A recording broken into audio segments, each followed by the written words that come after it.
كنت عن صاحبي يالو حنا داونيسان يوتيوب كنا هميلا تي في waxaad ku soo dhawaataan wararkii ugu dambeeyay xaaladda guud ee dalka qodobada ugu waaweyn warkeena sababana ku falanqeyn doona waxa kamid noqonaya weerarka maanta uu qaaday godka Jilcow taliska labaad ee ugu weyn nabadgelyada Soomaaliya iyadoo xubno argagixisay ka dagaalamayaan gudaha taliskaasi wararkii ugu dambeeyay maxaabiis meesha ka baxsay saraakiil la yahay dagaalka dhac socod gudaha taliska iyo si guud aan falanqeyn doona maxaa isku soo aadiyay furitaanka wadooyinkii maanta iyo qaraxa maanta ka dhacay caasimadda magaalada Muqdisho falanqeyn kooban ayaan sameyn doonaa sidoo kale waxaan eegi doonaa mucaaradka dhankooda dhaqaaqyo culus ay wadaan oo la xiriira xaaladda amniga caasimadda iyagoo samaysanaya ciidamo u gaar ah kadib amarkii madaxweynaha taasoo xaalad kale amni gelin karta magaalada Muqdisho waan falanqeyn doonaa balse marka hore si share garay muuqaalkan like sar kuna soo bir YouTube keenan Himila TV saad oo socoto wararkii muuqaalada halkan aynu ku baahino waa hagaag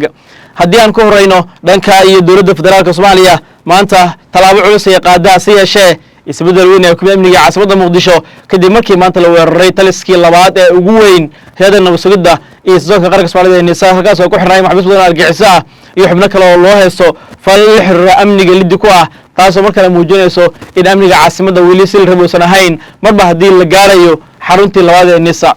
godka Jilcow waxa ka dhex dagaalamaya sida la sheegay xubno argagixisa kuwaasoo weerarka qaraxa ku bilowday kadib gudaha u galay taliska sida loo xaqiijiyay arrintan yaab kale waxay tahay saraakiilna ay noo xaqiijiyeen in qaraxa lagu weeraray xarunta lagu soo qaaday gaari cabdibila ah oo ismidaamiye ku xirnaa lagu soo buufiyay taliska nabadgelyada calaamada taasoo keentay inuu gudaha u galo ilida Jilcow halkaasna ku qarxo dabadeedna ay gudaha u daataan sida la sheegay xubno maleeshiyada oo ka tirsan shabaab kuwaasoo gudaha ka dhex bilaabay toogasho inkastoo ciidamada amniga ka hortageen inta badan ayna fashiliyeen weeraradii argagixisada qorshahuna uu ahaa inay laayaan saraakiisha muhiimka halkaas ku sugnayd ilaa hadda waxa la leeyahay nolol geeri taliyihii nabadgelyada gobolka Banaadir iyo sidoo kale taliyaha ciidanka dharcadka ee magaalada Muqdisho macallin Saalax iyo xubno kale oo saraakiil ah iyadoo weli hay'adaha amniga soo xaqiijin xaaladda godka Jilcow saraakiisha dhaawacay dhimashada ah iyo si guud ba qasara ka dhaca halkaasi taasoo weli wadaan tirakoobka iyo saabjarada hoggaanka weerarka al-shabaab soo qaadeen iyadoo tani markaa ay muujinayso in ammaanka caasimadda u baahan yahay dib u eegis weyn dibna loo habeeyo nidaamka amniga caasimadda Muqdisho ay leeyihiin daga falaqayrmaha amniga Soomaaliya hadda waxa soconaya si loo xaqiijiyay xogihii ugu dambeeyay aan ka helay Jilcow inuu socdo abjarka weerarka inkastoo la soo sheegayo in ay si guud dawladda u wado saabjarida weerarkaasi iyo ilaalinta maxaabiista xornimo meesha u badan argagixiso sida loo xaqiijiyay godka Jilcow maxaa ka soo baxay oo ay soo qabteen kaamirooyinka iyadoo lagu arkay iyadoo qaar kamid ah maxaabiista ay halkaas ka baxsanayaan shacabka oo arrintan aad ula yaaban ayaa muuqaal laga dheehan karay su'aal adag oo la isweydiinayo kaasoo ahaa mobile ayuu watay mid ka mid maxaabiista sidoo kale dadka shacabka ahaa ee hareeraha wadada taagnaa ayaa askarta ka codsanayay inay ka fogaadaan ragga la soo qabqabtay oo dhinac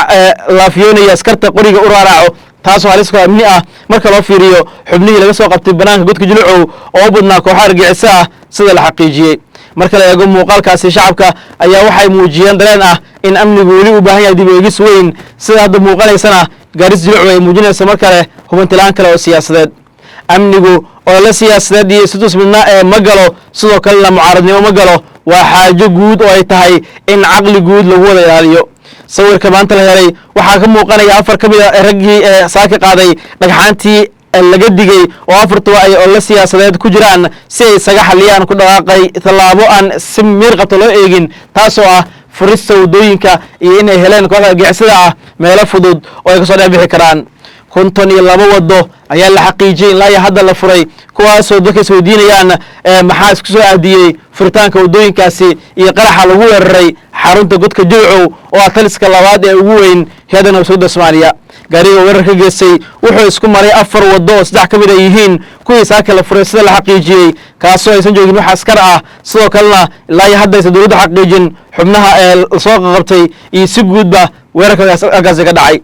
maxaabiis kale argagixisada shabaab ka tirsan oo baxsay ay dawladda soo qabatay kuwaasoo inta badan ka booday darbiyada godka Jilcow hase yeeshee la soo dhow muuqaal muujinaya iyagoo gacanta lagu hayo indhaha laga xiray si guud loo ciqaabayo xaaladda ammaanka magaalada Muqdisho isbedel ayaa ku yimid waxay muujinaysaa mar kale in Muqdisho ay martigelinayso xaalad amni darro halis ah haddii la hortagin mar kale muujin karta in dawladdu ay dib u samayso xaaladda amniga caasimadda muqdisho dowladda Soomaaliya ayaa dhan kale xaqiijisay in dadka jilcu lagu weeraray gaari loo ekeysiyey kanisa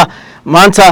galabta oo koox ka tirsan al-shabaab ayaa weerar nafla caarinimo ah ku qaaday sida la sheegay xarunta jilcu oo ka mid ah xarumaha hay'adda nisa taliskooda ugu weyn ah kooxda weerarka soo qaaday ayaa isticmaalay gaari ay u ekeysiyeen gaadiidka ciidamada hay'adda nisa qaar ka mid ah kooxda ayaa la toogtay waxaana hadda socda howlgalkii ugu dambeeyay ee lagu soo afjarayo kooxda weerarka soo qaaday waxayna u muuqataa in dowladda federaalka Soomaaliya qaadayso tallaabooyin kale oo waaweyn taasoo hadda u muuqatay in shacbi qorshoodu ahaa soo deynta xubnaha xabiis ah oo qaarkood amiiro ahaa oo ku jira dadka jilcu hase yeeshee la qabtay dhammaantood si dowladda ay xaqiijisay nisa ayaa hadda wada soo afjarada hoggaankaasi iyadoo wararka dowladda soo saaraysa sheegaysana inay yihiin kuwa muujinaya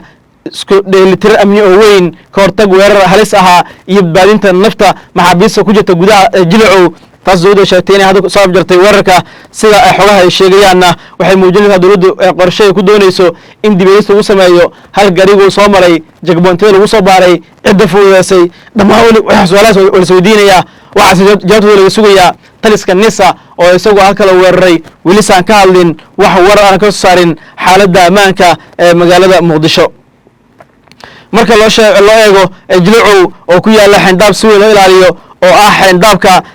ku hareeraysan madaxtooyada Soomaaliya haddana waxay muujinaysaa ama ay diraysaa tani fariin ah in argagixisadu meel kasta ay gaari karto loona fududeyn karo haddii aan laga hortegin taasina waxay noqonaysaa khatar kale oo weyn oo kusoo wajahan ammaanka caasimadda muqdisho ugu dambeyntiina xubnaha mucaaradka Soomaaliya waxay dhankooda wadaan dhaqaaqyo ku doonayaan in ay ku sameysaan ciidamo amnigooda ilaaliya kadib markii madaxweyne xasan maxamuud la xiriiray in caasimadda u dhex qaadan karin qoryaha culus iyo hubka fudud ama qoryaha dardariga u dhaca kuwaas oo sheegay dhammaanba yihiin mamnuuc in la qaato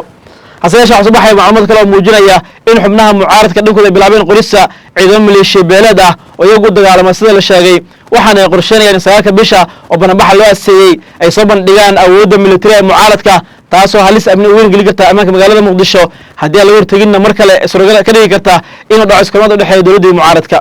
madaxweyne xasan amarkiisa wuxuu ahaa in muqdisho aan lagu dhex qaadan karin qoryaha dhashiikaha dabajaaxa iyo wixii la mid ah hase yeeshee mucaaradku way ka diideen iyagoo sheegay in laisku haleyn karin amniga caasimadda muqdisho waxayna tani muujinaysaa in nabad dhan kale uu qaaday tallaabooyin culus oo waaweyn oo ku doonayo in amniga uu ku farageliyo amniga caasimadda muqdisho siyaasad ma galo mana ahan mid lagu xifaaltami karo ay leeyihiin shacabka muqdisho maadaama amnigu yahay dan guud oo ka dhexaysa mucaarad iyo maxaafadba qasabna tahay qof kasta in ilaaliyo ammaanka caasimadda muqdisho kana qayb qaato taageerana hay'adaha amniga si looga hortago weerarada argagixisada iyo kuwa kale dhagarta ah ee shacabka Soomaaliya ka dhalanka ah mucaaradka dhankooda soo muuqata ay ka dhaga fariisanayaan awaamirta amniga caasimadda ka soo baxday iyo si guudba dhaqaaqyada magaalada muqdisho oo xakameynayo taasoo ka dhigan in markale uu dhici karo weerar mucaarad iyo maxaafad u dhaxeeya haddii aan la fashilin qorshahaasi saaxiibayaal waana geynta wararkii ugu dambeeyay xaaladda magaalada muqdisho himila TV isha ku hayo la soco wixii warar waxay ku soo kordhaa weerarka jilcu saraakiil ilaa hadda tirada maxaabiista la soo qabtay baxsatay iyo si guud ammaanka jilcu tan iyo kuwan dambe